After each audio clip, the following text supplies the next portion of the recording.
Chapter 3, Part 3.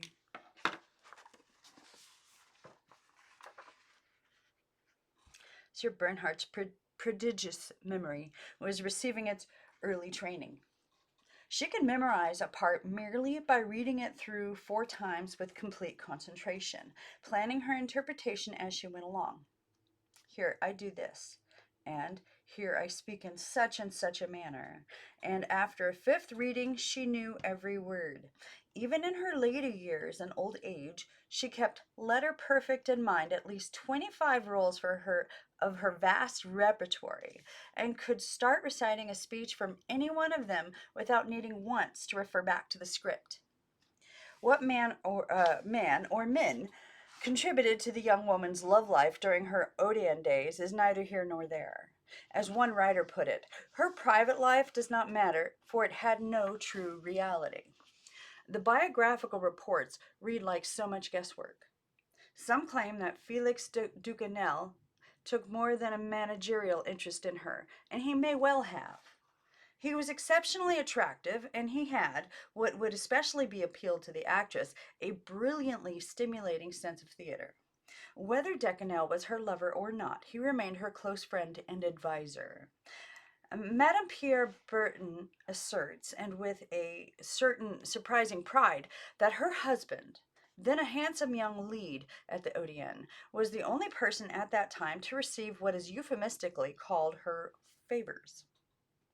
Pierre Burton was gifted and intelligent, a fine actor, and moderately good author. He was later to write the highly successful play Zaza, if it may be said that such distinction constitutes a claim to fame. As Sarah's success grew, so did the rumors about her.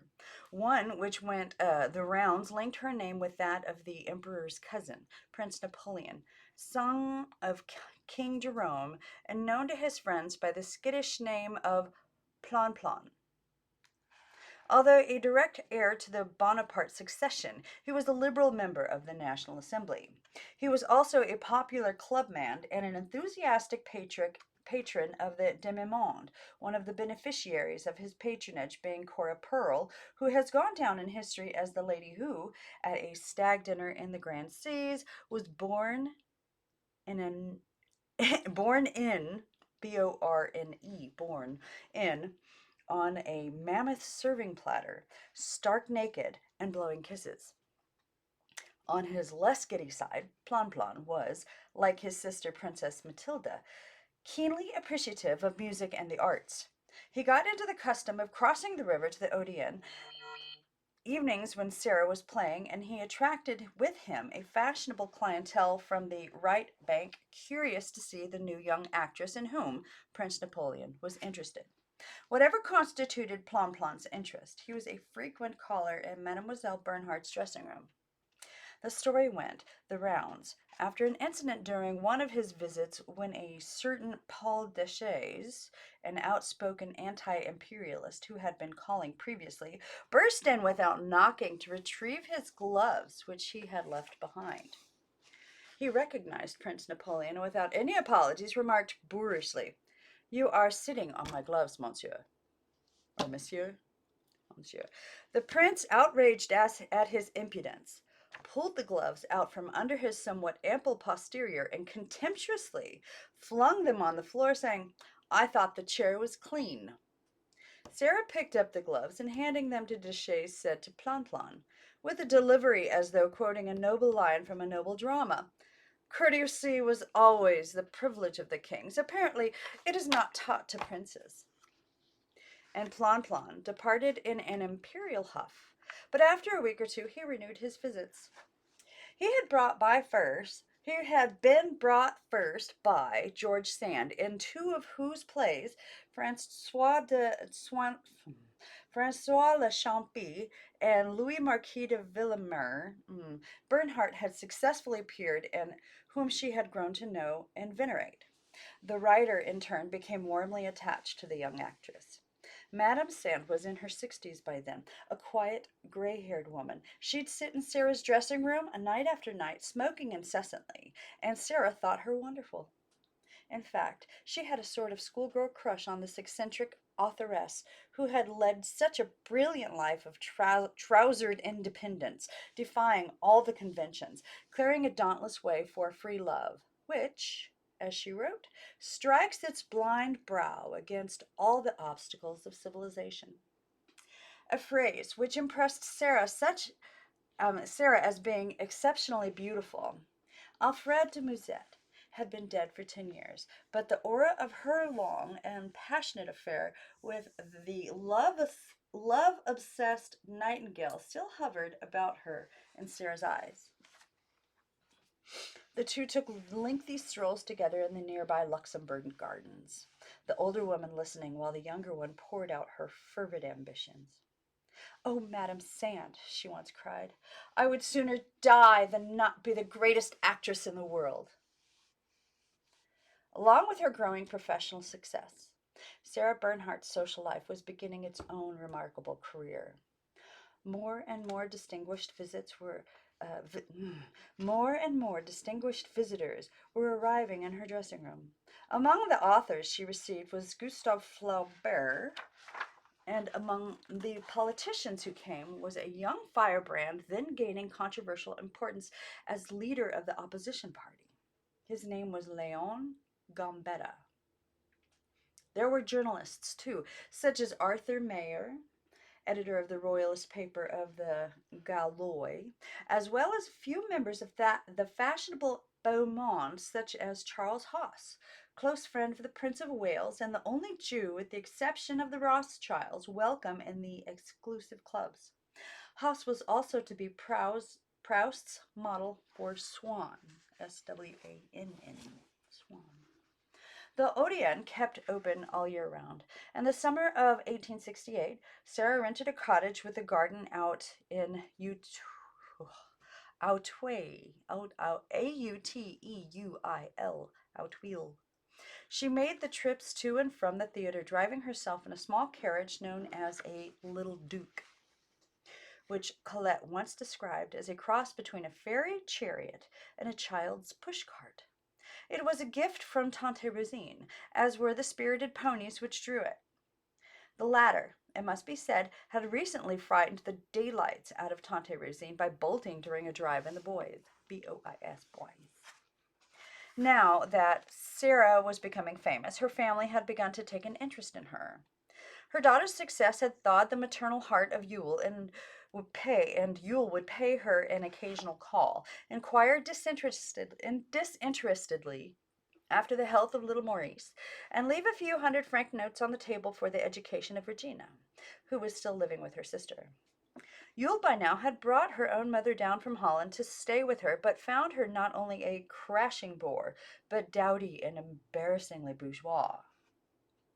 So when in this autumn Sarah took a somewhat spacious flat in the Rue Albert, Yule sent her over to live with Sarah. Mevrouw von Hard was a crotchety old lady, a strict orthodox who disapproved of her granddaughter's non-kosher cuisine, her non-Jewish friends, her wild extravagance, and her haphazard way of life. Her presence must have been a constant irritation, but Sarah, who always had a strong sense of family obligation, accepted the situation with good grace and made a certain use of her by letting her take care of little Maurice. Madame Gerard also lived with Sarah periodically and was more and more to take up permanent residence in her household. In addition to these incumbents, she had her maid and cook and the beginning of an ever increasing collection of live pets. A dog, sometimes two dogs, accompanied her wherever she went, while Chrysogere and Zerbinet, a pair of turtles with gold-encrusted shells, crawled freely about the flat, which the major part of the time was a whirlwind of mess. The latter report came from the actor Pierre Berton, who went there to call on her exactly once and refused ever to meet her again in the untidy premises for fear of becoming completely disillusioned in regard to the woman whom at the moment he worshipped. Sarah Bernhardt's expenses were mounting to what, during the greater portion of her career, would be their chronic degree of being far beyond her salary. This had, to be sure, been increased to 350 francs a month. Moreover, she had recently received a generous legacy from her father's estate, and she set about spending every sou, to say nothing of a number of sous on credit. Finances, debts, even an occasional bankruptcy were of secondary importance. What was of paramount importance was her adored son, whom she spoiled outrageously, and her art, which she never permitted any person or circumstance to spoil. One of the leading actresses of the Odeon, some 12 years older than Sarah, and still alluring as Madame Marie Leonide Agar, a dark beauty who, according to one contemporary, incarnated all the loveliest types of ancient Greece. She was an excellent actress and had a deeply luscious speaking voice. Madame Agar also had a recurrent propensity for serious and passionate love affairs. The Goncourts, who knew all the gossip, tell in their journal that Louis Napoleon, before whom she resided at the Tuileries, was so enchanted by her rendering of Gautier's verse, he paved the way for getting her into the Comédie Française. What kindly Camille Doucet warned her that if she went under those conditions, there might be talk. She answered, I'm not worried. If it were ever said that I'd gone to bed with the emperor, they'd have begged me to come to the Française long ago. After one matinee, Madame Agar called Sarah into her dressing room to introduce her current flame, the poet Francois Coppée, at the time unknown and as shy as a schoolboy. Agar explained that the young man had just finished a little masterpiece in verse which would be ideally suited for the two of them.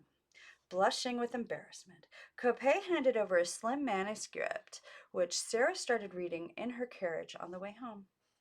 Halfway there, she called excitedly to the coachman to turn around and return to the theater, which she walked directly into Decanel's office and announced, I'm going to read you a one-act play written for two characters. It's good. Not you, said Decanel. You with your deceptive voice. You could make anything seem good.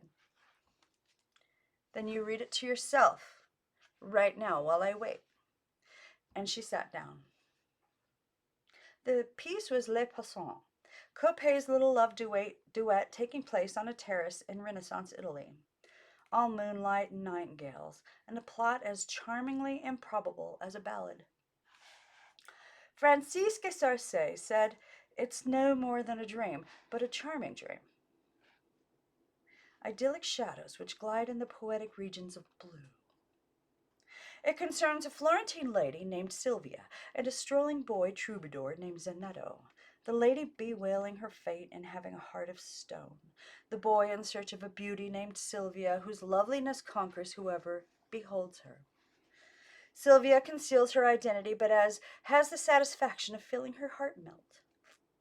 Zenetto wishes to be her minstrel slave and remain with her forever, and, on being gently turned down, swings his lute over his shoulder and sadly takes to the road again to sing his lays from now on with more poignancy, while the lady, for the first time in her life, weeps. It is as simple as that. But Coppée's graceful verse gave it delicate appeal, and Decanel was as charmed with it as Bernhard and Agar. However, Decanel had to consult with his difficult partner, who wasn't charmed in the least. Grudgingly, Chili agreed to let it be put on for a single performance as part of a benefit, but he refused to build a special set for it, and he stipulated that the two actresses must supply their own costumes. Sarah drew the sketch for hers with taste and period authenticity. Photographs give us an idea of how appealing she must have been in this slip of a youth. The average actress in masculine costume can be acutely embarrassing to behold, and a hippie lady in man's tights is material for the cartoonist. But Bernhardt's extreme slimness gave her the ethereal quality of a choir boy whose voice has not yet changed. Except for her Zachary and Athalie, this was the first of many boy parts she was to play over the years. I have counted some 25. Culminating, of course, in her triumph as the ill-fated young Duc de Reichat in Rustad's Les Aiglons. For a woman to impersonate a young man was nothing new in the French theater. The convention has come down from the time when Beaumarchais created Cherubine in The Marriage of Figaro, and as late as 1923, the fresh and lovely Yvonne Printemps enchanted in audiences with her performance of the youthful Mozart. Les Passants opened January 14th, 1868, and was an immediate raving success. Sarah's Zanetto was irresistible. She looked like an angelic Donatello musician. She moved with eloquent grace and spoke Coppé's verse in a voice less of gold than of silver. Fresh as a brook, pure as a child's. The press was ecstatic. Théophile Gautier wrote after seeing Les Passants, "It recalls the jewels of the Renaissance, so precisely, so delicately worked. It is only a dream, but it is an enchanting dream." With what delicate and tender charm Mademoiselle Bernhardt said those delicious lines. The little drama ran for 150 performances. It became a must with the Parisian public, and every night the broughams and coupés of the wealthy and aristocratic were lined up in the Place de l'Odéon. Zanetto, the little lute player, became a figure as popular as Peter Pan. Sarah Bernhardt had definitely arrived. Sarah Bernhardt had definitely arrived. Her salary was increased to 500 francs a month. The most eminent passant enthusiast was Prince Napoleon's sister, the Princess Matilda. Princess Matilda was a redoubtable lady who went in for a variety of hobbies, her current enthusiasm being sculpture. I think we're cutting it there. Yeah, that'll be the next part 4.